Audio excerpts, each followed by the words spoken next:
Hey there. Good morning. Mm, just wanted to leave you a final video rather than send you an email. Yesterday I watched a TEDx video on breaking up with relationships by a clinical psychologist. He made some really good points and kind of hit the nail on the head, for what I've been ruminating with, what I've been going through, why I'm like coming up with all these reasons that our breakup was, account of me, um, solely account of me, and kind of making excuses and trying to justify and trying to feel good about myself and trying to just understand it all. It's uncharted waters for me. Yeah. Been watching a lot of Sadhguru videos on the same subject. I'm going to be talking to Dominic later today because he said that he can relate. He's also done a lot of, spent some time in his life struggling with breakups and just the whole, how you get hooked into someone and how that can just fuck with your head. And I don't want that to happen to me anymore. I've been spinning round and around, fucking driving me crazy. It's pretty freaking intense because I'm a pretty smart motherfucker, and it's like I'm caught in this misunderstanding of how to approach this experience. So I appreciate you taking the time to watch this video, and hopefully you'll at least acknowledge it. That's all I can ask for. I'd like to maintain our friendship. Okay. So I'll read you what I put together a little bit and kind of make it my new glasses. I bought five pair from Costco. I'm pretty stoked on them. They like them. Anyway, the future is unwritten, yet the present is writing on the wall. I find it sad that we couldn't stay together because we both knew, at least I thought we did, we both knew we made a rather beautiful, supportive, and fun-loving couple with a ton of things in common. I've talked about you so often to my friends that one of them looked you up on Facebook and sent me some pics. Yeah, I thought you didn't want any intimacy because you were moving, and perhaps you still are moving. Then why not enjoy me intimately rather than someone fresh?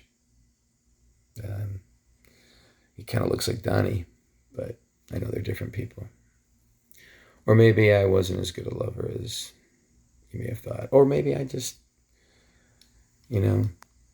wanted you to be my girlfriend, and you were perhaps thinking if you broke off the relationship but still were intimate with me that your feelings might change or my feelings might intensify, and that was perhaps a bit much.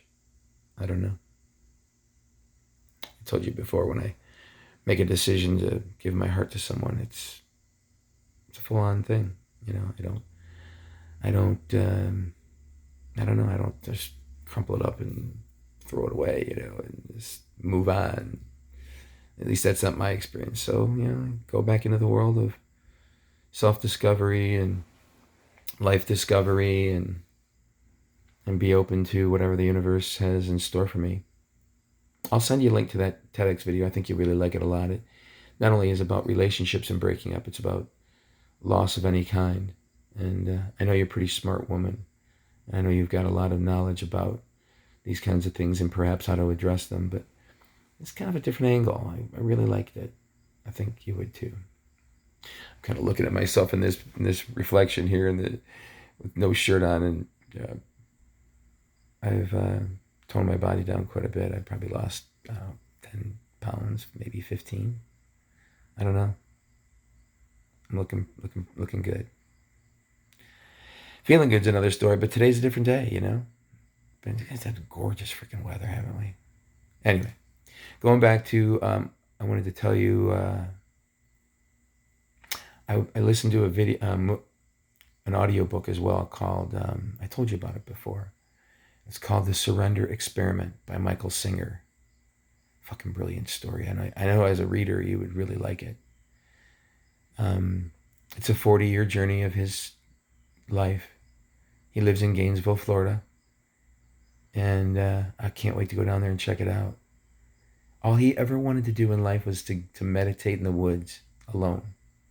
And life kept putting shit in his way, and he kept saying yes to it. The Surrender Experiment. Oh, it's fucking a great story. And I know you'd like it, because I know you, one of the big things that you really, I feel, one of the big things that you really freaking dig on is meditation. I actually looked into being a teacher of meditation. Deepak Chopra has a program. It's a couple freaking $1,000, but I don't know. I'm really thinking I might be into that. I also want to go to Sadhguru's place, Inner Engineering in Tennessee, and experience his full-on training immersion into his ideas.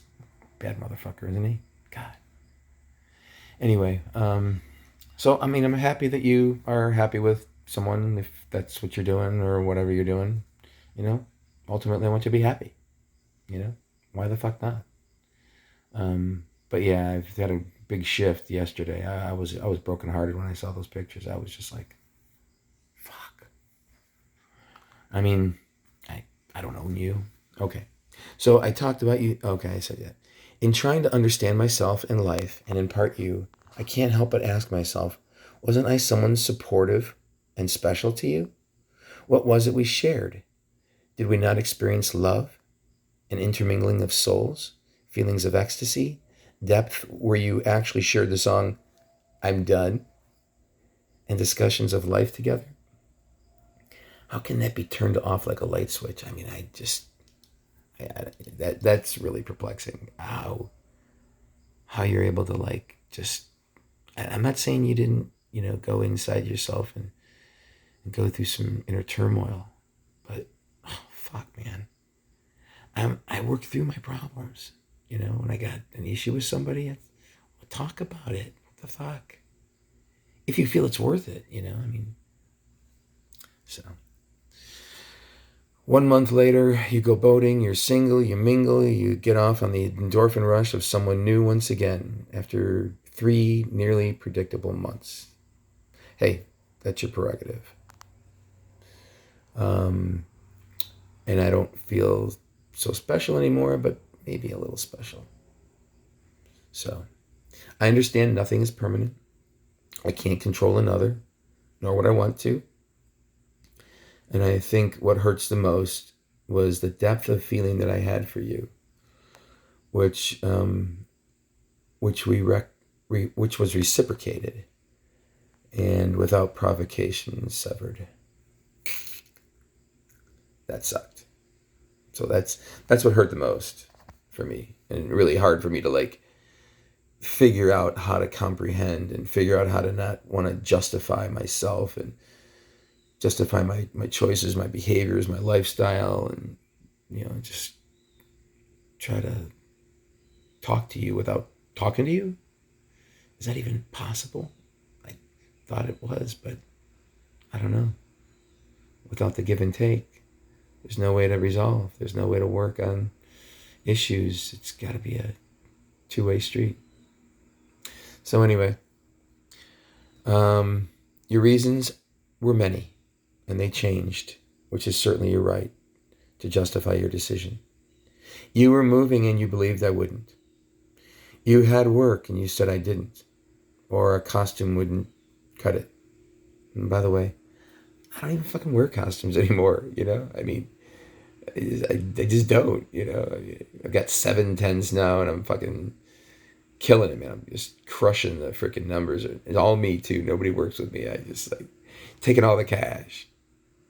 So I'm really glad that, and that's something I can take anywhere with me. Although that's that's not what I want to do. And I look forward to sharing the development of my website and my company with you. I appreciate you being open for that, and I hope you even get this video. I don't even know if you're going to get it. I hope you do. At some point, we get it in your hands. At some point, you got to watch it. I hope you enjoy it. Oh man, fucking miss you, girl. All right. Okay, and I'm always on, right? I'm always on. Fuck that. You were on too. Don't give me that shit.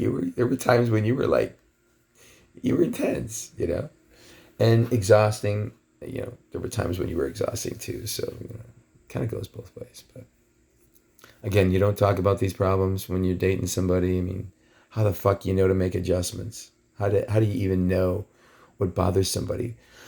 Put the toilet seat down. Put the toothpaste cover on the toothpaste. Damn it. Stop picking your ass so much. Stop farting in my face. It was funny shit when we would have those farting contests. Oh shit, my screen went black. Oh, look at this banyan tree. That gorgeous. I want to go to Hawaii. Want to go to Hawaii with me? All right.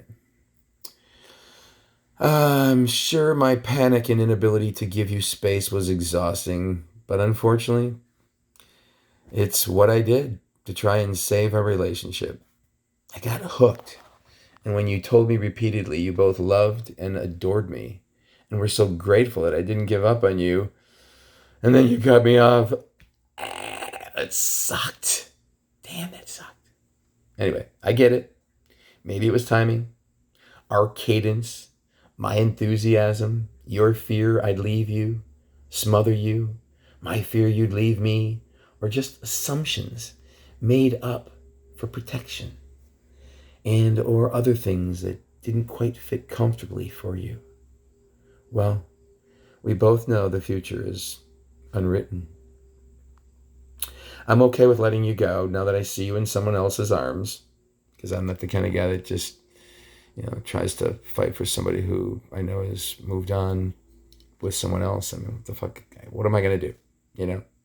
Stand there and go, well, compare me to him and, blah, blah, blah. And it's like, the guy's got a boat and I don't, but I have friends that do, and I can go freaking hang out on the boat too. And I did. I've been having a great time with it too. And I just wanted to do those things with you too. And yeah, never got the chance. 3 months came and whew, there it went. All right. I'm okay with letting you go. Okay, I told you that. It's truly heartbreaking, although I'm still recovering, and that's on me, girl. Granted, you didn't. Oh, this is true. This is true. You hear me up there? Okay. Granted, you didn't freaking try very hard at opening up to me, to try and work together to keep our love alive. But it is what it is, and we are who we are in this moment. And since we both continue to improve ourselves, perhaps those improvements will mesh well with each other if and when we cross paths again. I think I expected more empathy from you as a Reiki master. I did, however, appreciate you stepping outside your house and giving me that fucking hug. That was really powerful, and that showed a lot of empathy on your part. You could tell I was hurt, and I know you could. Yeah, I just feel like a Reiki master to me is like a spiritual leader that I don't know, doesn't just walk away from a difficult situation. But I don't know. I mean, you got the combination of things that make you who you are and make you make the decisions you make. And I'm not here to judge you at all.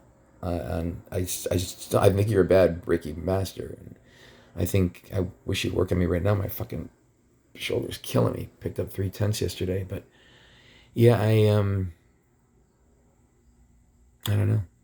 Just wanted to work shit out. Work shit out. Figure it out. You know? Fuck, man. All right. Close this bitch out. Okay.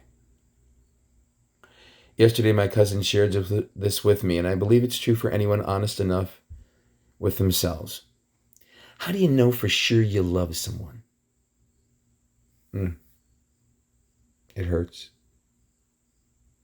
I like that. Okay. That's all for now, Wendy. Maybe down the road that'll change. Would you mind sending me a reply? Although I know you're still somewhat single, and you don't have to reply, but I would like, an acknowledgement of this. But by the way, by the freaking way, I'm single too. And if you wanted more of what we shared without the emotional baggage, um, you know, feel free to reach out at any time. And I'll be sure to come without, like I said, any heaviness of my emotions. I'm fun and a hell of a lover, I think, and fun company too. But I wanted to add that when and if I run into you again, I'm not opposed to libations. I mean, like, what the fuck? I'm cool with alcohol. I actually bought 3 bottles of wine about 2 months ago. They've been in my Chrysler Town and Country for the last all this time. They're your favorites. They're Apothecary Red, and they just waiting for the time when we would sit down and watch a movie together, rather than you tell me about a movie and then watch it yourself. Fuck, man, what's up with that? There is a movie I want to tell you about, though. It's an old classic, and it reminds me of a little bit about us. It's got some intense, heated, passionate, R-rated scenes in it. It's called Two Moon Junction. Two Moon Junction. The chicken is hot, and the dude Tyson, he's a stud too. Anyway, all right, yeah. So that's about it. Wishing you the best. Missing you, but I'm getting better all the time at not making excuses for who I am and why we didn't work out or didn't work out right now. Who knows what the future will hold? Care about you. I want to hold on to our friendship, and I think my journey with life is people coming in my life and out of my life, in my life, and I go in and out of their life and out of their lives, and it's just the way it works, and it's a core belief I have that nobody's in our lives forever. 3 months, though? I guess it would have hurt more if it was longer. And Sadhguru says that, we come in this life alone and we leave alone. So I don't know if I've tried this video a couple times, so I'm not sure if I'm repeating myself exactly or not, but Dominic shared with me once that if I don't have any more love that comes into my life from this day to my last day on earth, then I have enough love in my life to last for my entire life. So I don't need anybody. I know that. It's just, I love passion, and I love romance, and I love lovemaking, and I love sharing and doing things with someone. And giving them space. I think I give you probably too much space, and but hey, the journey continues for us both. Ciao. Oh, send you a kiss too. And Shadow's not here to say goodbye, but his hair certainly is. All right. Ciao.